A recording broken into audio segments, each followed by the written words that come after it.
Hey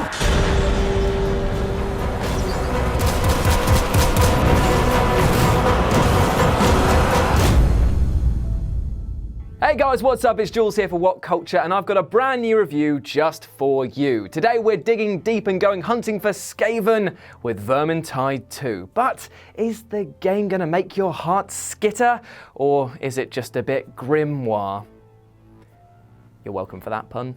Well, let's find out. As a sequel to Fat Shark's impressive first outing into the Warhammer universe, Vermintide 2 arrives on the scene with a fair few eyes on it. The hack-and-slash horde survival game resonated with fans of both the source material and Left 4 Dead lovers alike. Now, while the devs could have just cranked out a few extra maps and called it a day, it is so refreshing to see how much love and effort has gone into this sequel, which in short makes Vermintide 2 a joy to play. But before you tune off, I'm actually going to explain how they've improved and which aspects they've done the most work on. First and foremost, I was surprised at how well the game is presented. Gorgeous lighting effects allow for dark caverns and swamps to resonate with eeriness, and the game showcases a real flair for the dramatic by setting levels on collapsing mountainside cities, devastated farmlands, and besieged fortresses. It really does look beautiful, and I know it's weird when you're saying that when you're just basically looking at a pile of burning corpses, but trust me, it does. Character models are nicely detailed as well, with so many variants on basic Skaven and Chaos Rotters that I couldn't tell you how many models must have gone into each faction. The designs of the special enemies are exceptional as well, with lumbering Chaos Warriors covered in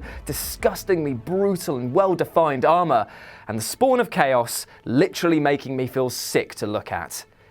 It's that good. And speaking of special enemies, as well as the regular grunts, the forces of Nurgle submit some new and bastard-level foes into the mix. Berserkers, draining leech wizards, and vortex-throwing sorcerers now stand alongside trolls, rattling gunners, and the most f***ing annoying of all, the Storm Fiend. It's a rat ogre with warp fire flamethrowers for hands. It is disgusting. Get it dead. Also filling out the ranks are bosses, each of which represents a selected special enemy but beefed up with new powers. There's a Skaven warlord who makes storm vermin look like absolute pussycats, and then you've got this disgusting leech mage who just, well, he throws up versions of himself on you which corrode your stamina. It's top stuff. Each of these acts as a real challenge on top of an already difficult run and will test your teamwork to no end. This variation and the ever clever behind the scenes RNG director means that no two experiences will be the same, and to be honest, you will probably die a lot. Even skilled groups are going to be pushed to their limits here, and you might just get a few bad rolls. I mean, me and Rich had a few instances where we had 4 Chaos Warriors back to back. I cursed Sigmar's name very loudly then.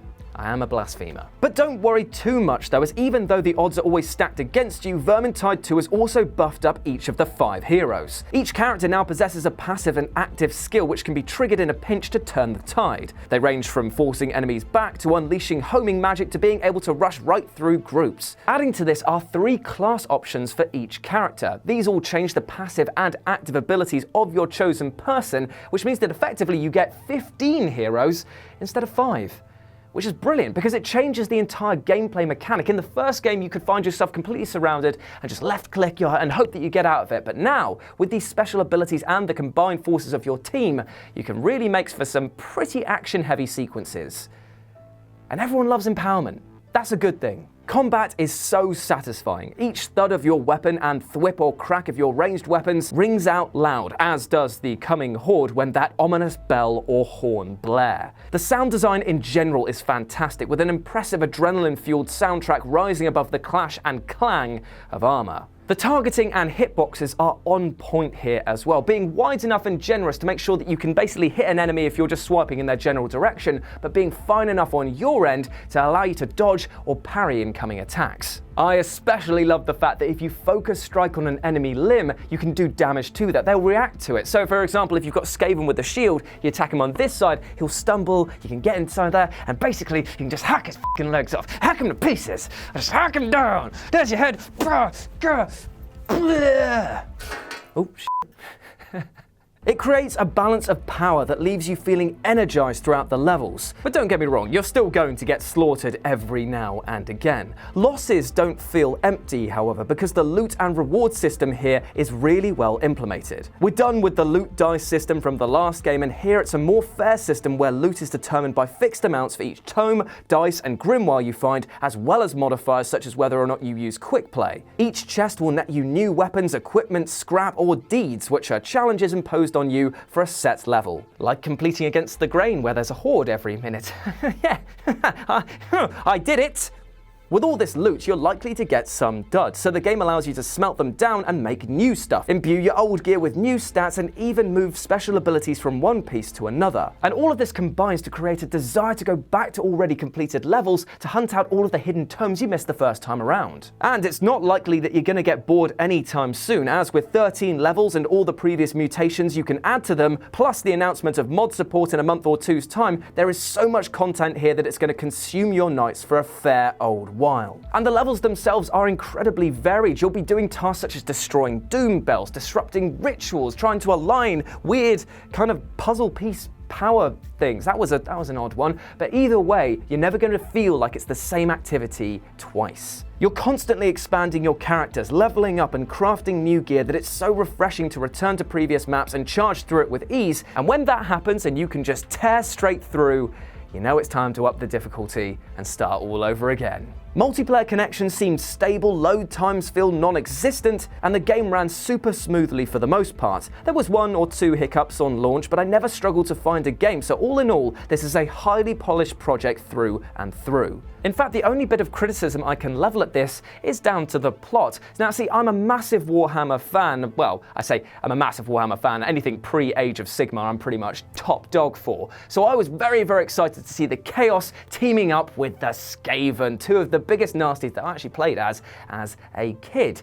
Therefore, I was a bit disappointed when all of the plot details were kind of just swept aside. A lot of my friends who have actually played this game, they don't have a f***ing clue what's going on. They're just like, yeah, cool, let's just get stuck in. But I would like to see a bit more. I know that all of the locational stuff, that's really nice to fans, throwbacks who've read the books and stuff like that, but still, maybe there could have been a few more cutscenes. Maybe there could have been a few more interactions between the characters to really establish what's going on. Because I tell you what, if you haven't played the first one, you're not going to have a f***ing clue, Alyssa is. You're just going to have to piece it all together yourself, which is fine. It is a sequel. It does suggest that you should go and play the original game, but still, it might be nicer for newer players if there was a bit more of a catch-up. It's not a huge complaint, but it makes surviving the odds that much more satisfying if you know and care why you're doing this. But you know what? This is a confident sequel and has so much content to devour and more in the coming months. And the best part is, there is no sign of microtransaction bullshittery to be found. As such, I would say this is a must for gaming nights, and I have no issue in giving this a 4.5 out of 5. It is that good and is how you should do sequels. It is bigger and better in every way. And there we have it. Those are my thoughts on Vermintide 2. Let me know if you picked this up and what you thought about it down in the comments section below. And you know what? I'm going to be playing this a lot over the coming months. So much so that we're going to set up a gaming night with the What Culture gaming crew. So you can come and play with us, travel through, get angry with us, ask us questions, do whatever you want. We might even live stream it. Let us know if you'd like to see that down in the comment section below as well. But I'll post more details about that on Twitter very soon.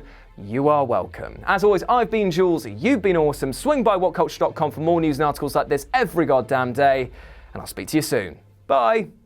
Hey guys, thanks for watching the video. Don't forget to subscribe below, and if you're looking for more content like this, then try a few things that are floating about around my ears. It might be fun. I can't promise it though, but it might be.